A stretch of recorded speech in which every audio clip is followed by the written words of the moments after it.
I helped one friend move last year, and That's one too many. I think I pulled my heart while I was doing it. I actually did injure my back. I'm not even joking. It's been about 2 weeks now. My back's been thrown out. Yeah. So it's just hire movers is our point here.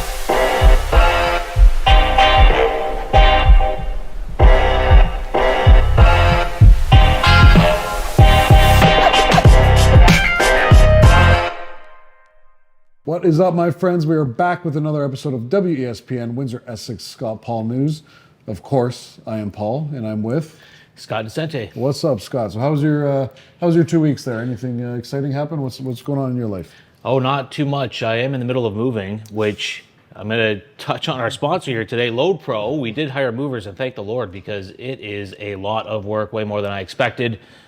Way more than I expected. And we hired movers, and it's still more than I expected. Yeah, absolutely. Now, if you're in the market, and you know what we do, we help people buy and sell real estate. And of course, a move comes along with that typically.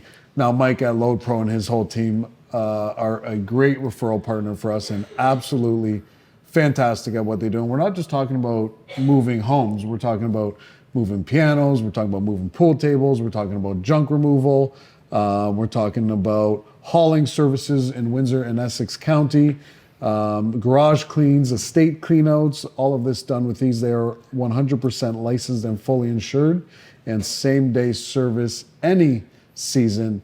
But again, guys, it comes back to the people behind the company and the people behind their brand. Mike is an absolutely fantastic human being to work with, I must say. Love that. And I don't know about you, Paul, but since I turned 40 and all my friends and family have reached 40, nobody wants to help move anymore. It's not worth the old pizza and beer. So yeah, almost have to get movers at these ages. So don't look at me. I am not helping. That's 100%. I helped one friend move last year, and that's one too many. I think I pulled my heart while I was doing it.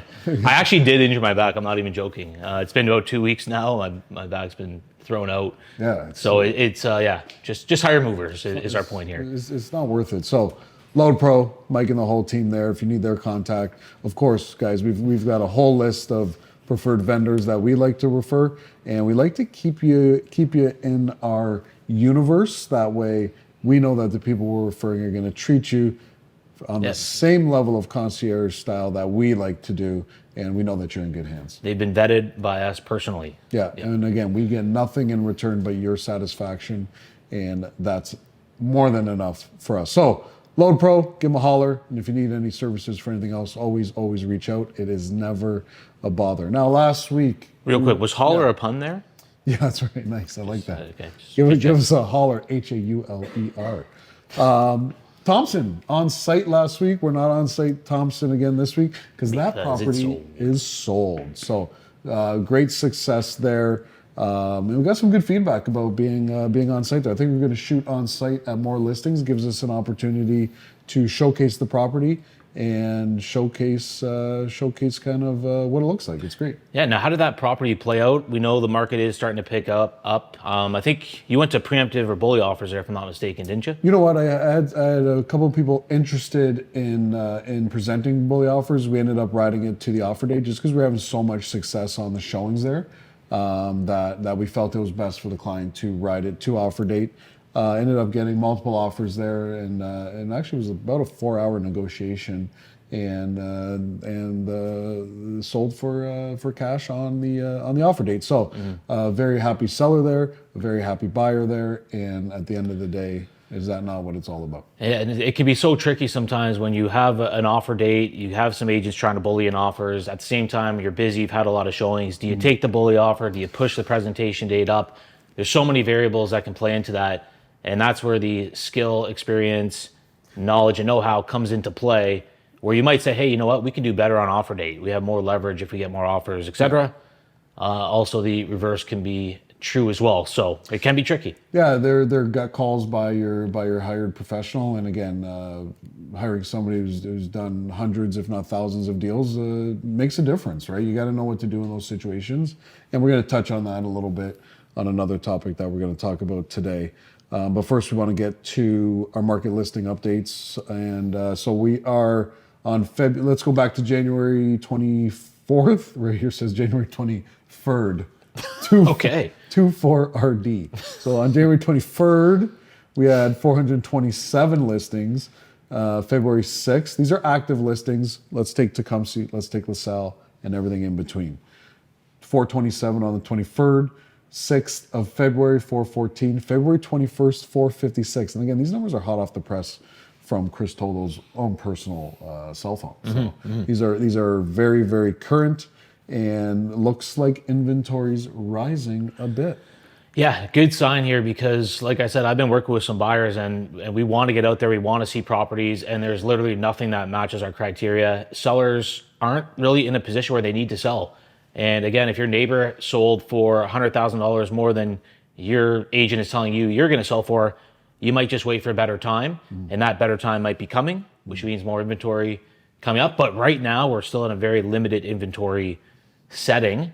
Whatever the number was for February really isn't a lot. It is ticking up, but it's still very low inventory. No, and I think the market's responding to low inventory with the multiple offers that we're seeing on so many properties. I mean, one last night had 21 offers, one had 8, one had 10.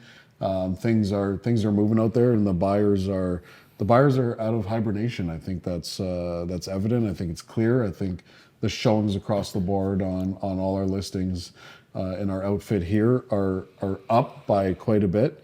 And if we're losing a lot of offers in multiples right now, and this happens every year, and I think the biggest reason we're losing in multiples is because the market is setting the new comps right now. So we're in a flux where we're writing offers based on comparables that we really have for the last 3-4 months, but those don't work anymore because the market is actually rising while we're in it.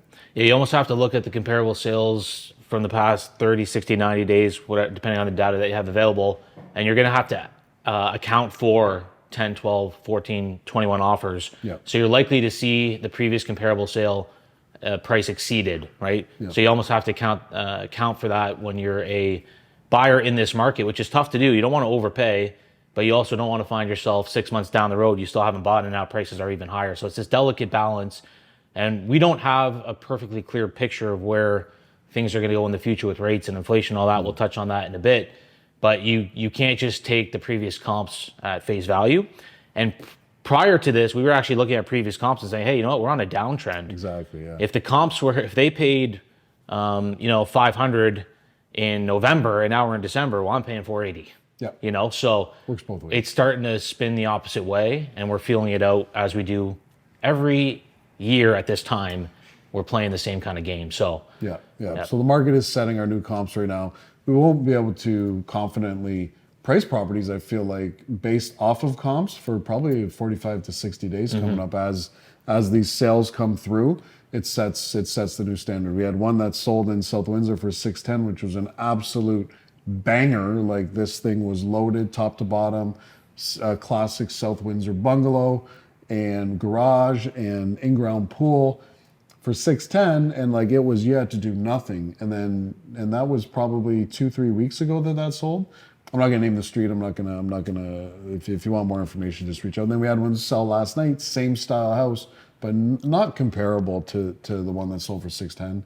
Sold for 600. So again, if you're in the market and you're a buyer, the comps are shifting up right now. That is not a guess. That is not a prediction. That is strictly what's happening. Yeah, combination of seasonality and market sentiment. I don't know if you want to shift right now into the next segment here with inflation data, market sentiment, potential rate cuts, all that stuff that's in the ether. That's kind of impacting what we're seeing in the market with these multiple offers rising and comps rising as well.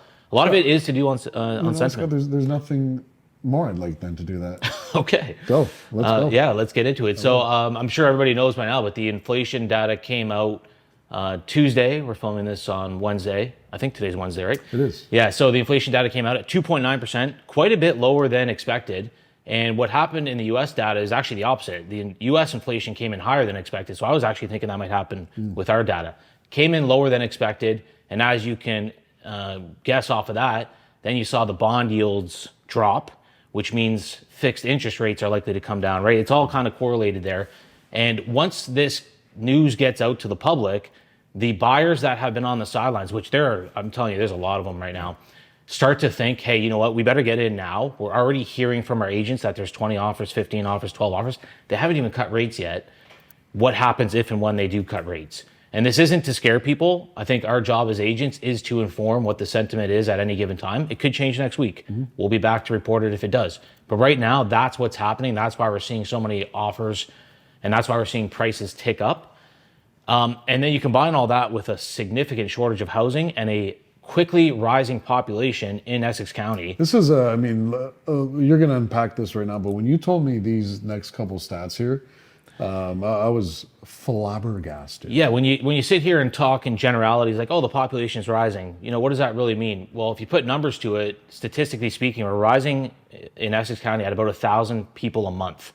Okay, and if you break that down by the number of people per household at an average of 2.9, that means you need an extra 335 to 40 houses per month built, right? Because we're already in a short scenario here. Now, there are a lot of rental properties going up, right? We see towers everywhere, but it's only at best keeping pace with the influx of the population. And eventually, I think we're already at a point now where it's going to start to lag behind, where the new construction isn't going to keep up, right? These were projects that were started 2-3 years ago. Then rates go up. All the builders are pausing their projects. Now we're going to see that lag behind the population growth. So why is the population growing here? Border, battery plant, cheapest housing in Ontario, growing economy, all the spin-off jobs from the battery plant, Amazon, the Gordie Howe Bridge. There's a lot of catalysts. Are you liking the fundamentals that are in Windsor right now? Oh, it's the best place to invest. You know, I know rates were going up and prices were dropping. It didn't shake me out of my confidence for Windsor because we're the cheapest city in Ontario. You have nowhere else to go if you're a buyer. And if you're in the GTA, you'll never own a home. We've heard this for the past 4 or 5 years. Every time I get a call from a GTA buyer, I can't ever buy a home anywhere in the GTA, not just Toronto, the GTA. I got a call this week from somebody looking in Hamilton. They were flirting with Windsor and then said, you know what, I think our life is in Hamilton. Went out shopping in Hamilton and said, you know what, we're going to create a life in Windsor. They simply can't. They can't afford it. Housing is becoming out of reach for the average person in those markets. Where here, it's within reach, and the quality of life and quality of life is a big determinant of it is the extra income you have left over to enjoy. Imagine having a family of 5. Yeah. And you're in a rental property that you don't know what the landlord's going to do at any given time. Yeah. He sells the property, you're out, right? If he decides to move back in, which is happening a lot right now, by the way, you're out on the streets now. You got to go find another rental. Rents are rising at an extremely rapid torrent pace as well, way above the inflation print because there's a shortage. So, the average rent is rising at 5 to 10% a year right now in Windsor alone, let alone the GTA.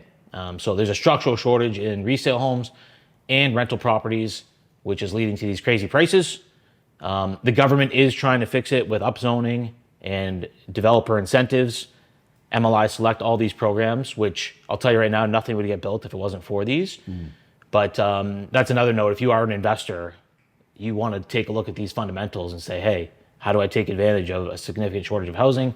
How do I take advantage of these government incentives, which they don't usually incentivize housing, folks, not in Canada.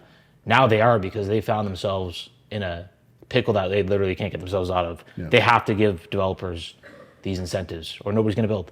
Yeah. So it's an interesting environment, and anxious to see how it plays out.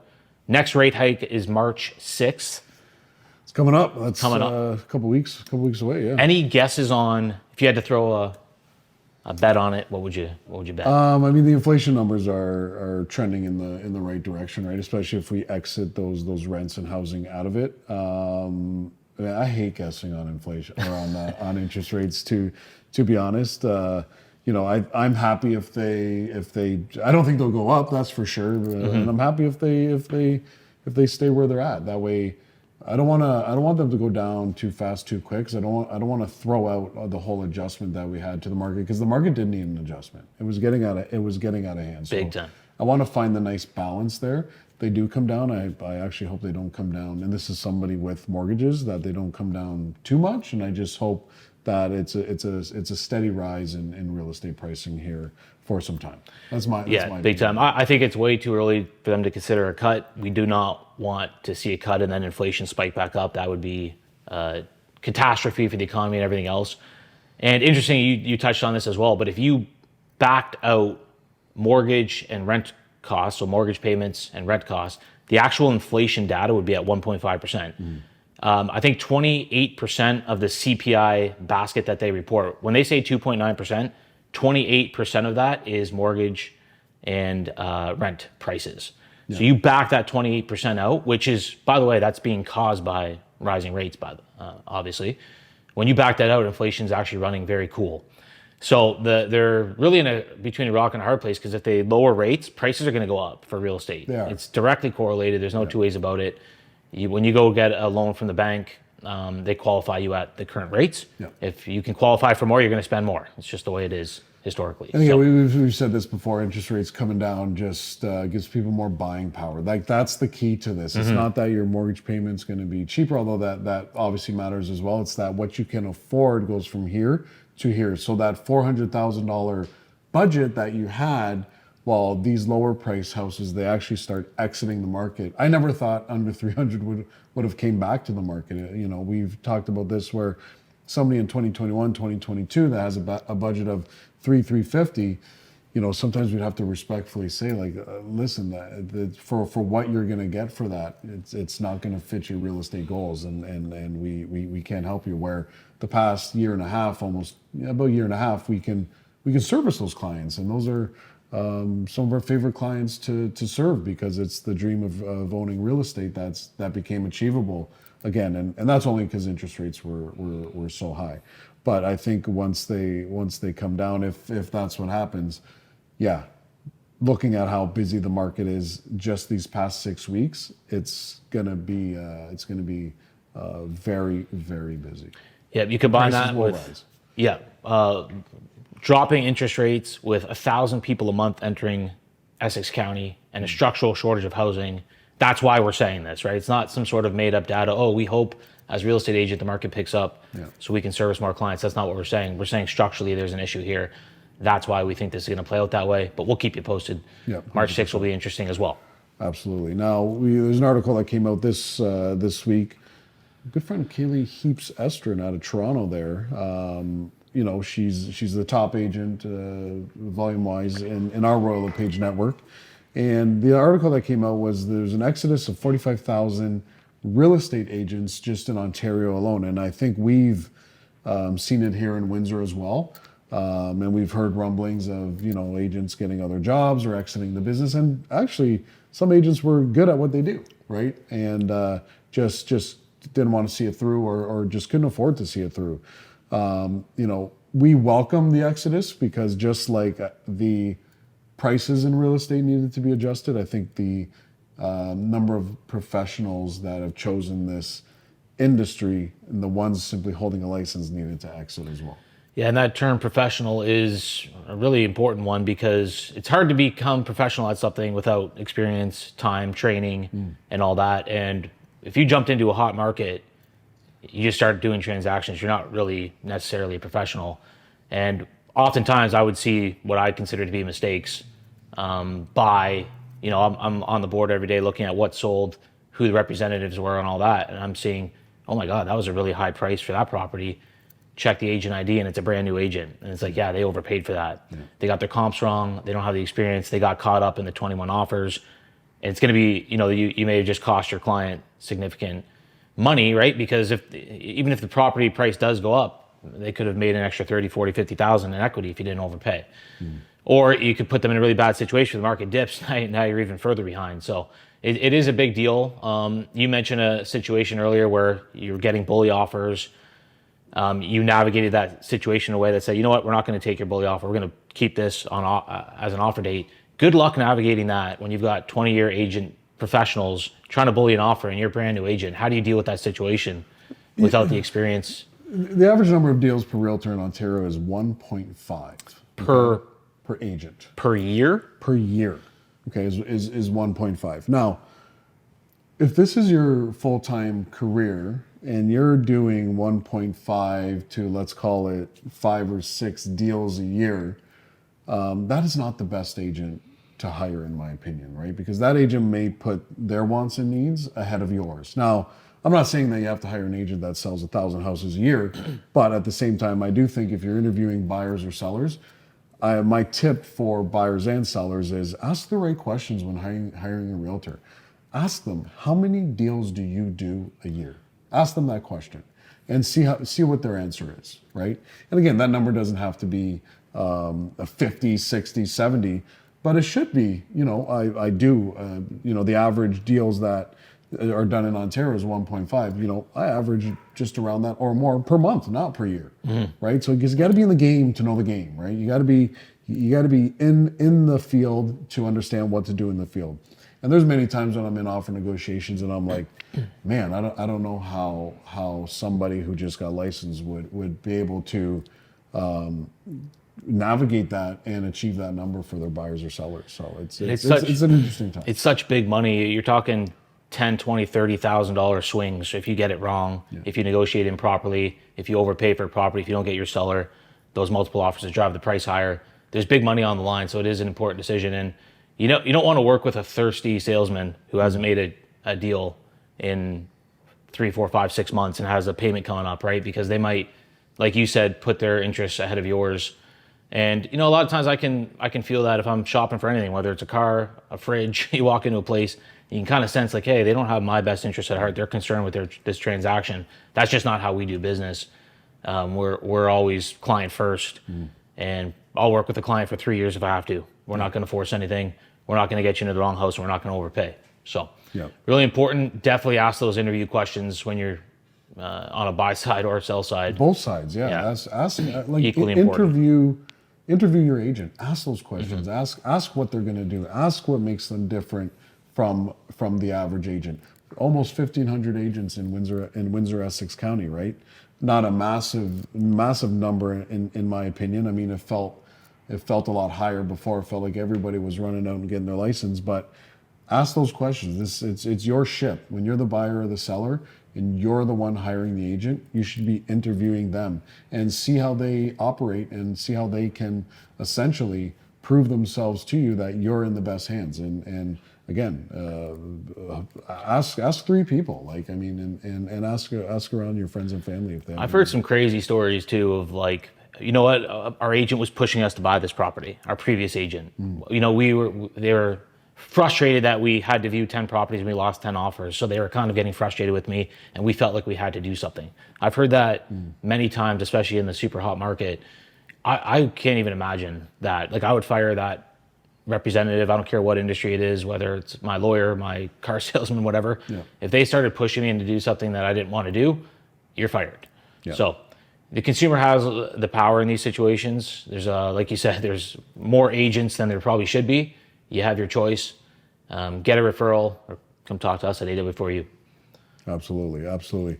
And, again, just to wrap that up, an agent who needs a deal is probably the worst agent that you can hire. Couldn't agree more. But 2024 overall looks promising. I know the market was trending in the right direction our last episode 2 weeks ago, and it's continuing that way. It's already busy, and rates have not come down yet. And if they do come down, I think the basis of this episode is if those rates come down, who cares about activity?